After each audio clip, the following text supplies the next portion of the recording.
And Donald Trump has won the U.S. presidential election, returning to the White House for the second term, having been voted out of office in 2020. And as the world wakes up to Trump victory, we talk to DW correspondent Arthur Sullivan to assess how Europe is reacting to the result. Well, how's Europe reacting to Trump's stunning victory now that the results are very clear? Well, you went through very helpfully there some of the different leaders' reactions. I mean, you talked about the British Prime Minister Keir Starmer.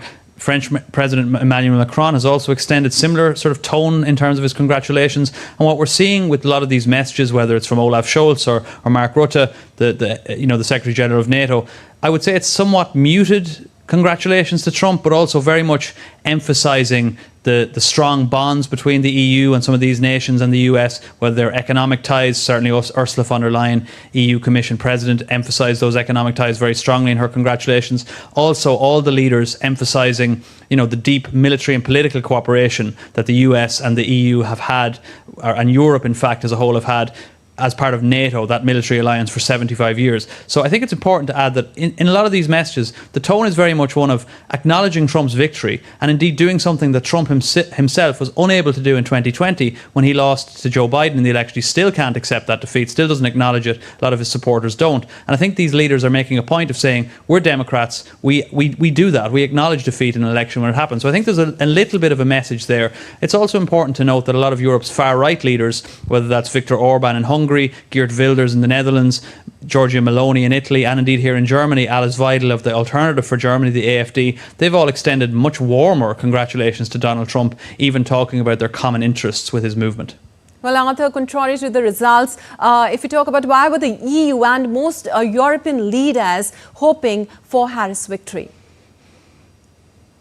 I think there's two big reasons why there probably was a widespread hope that Harris would win. One is economic. Trump made it very clear that, if he were to be returned to the White House, he would be bringing in a significant tariff regime, including for, the EU and other parts of the world, 10 to 20% on all imported goods. He also talked about bringing in a 100% tariff on car makers. So that would be, for a country like Germany, hugely damaging. Germany exports around 400,000 cars to the US a year that are made in Germany, by far its biggest market. If they had to be charged at 100% extra within the US, well, that would be devastating for an industry that's already struggling. So that's one big reason, economic. And the other one, which I've already touched on, is NATO, support for NATO. Trump has, of course, made it very clear down the years that he doesn't like the extent to which the US bankrolls NATO, accounting for 2/3 of its budget. He doesn't think other NATO members pay enough. He has also made it clear that he would not be willing to continue the same level of support for Ukraine.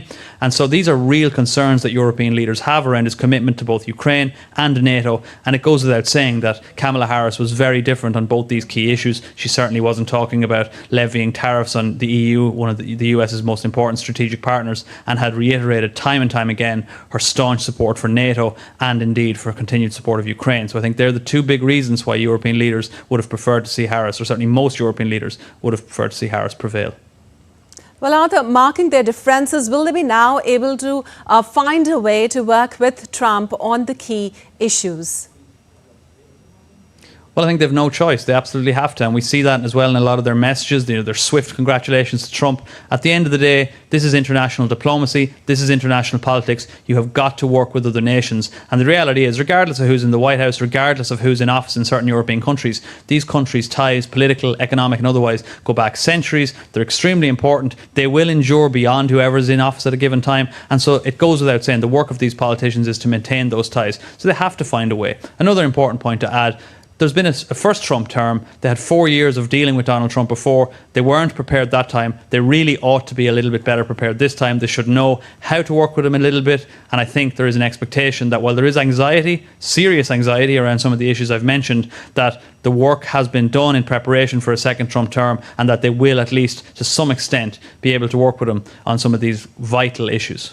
All right, Arthur, thank you so much for all those input.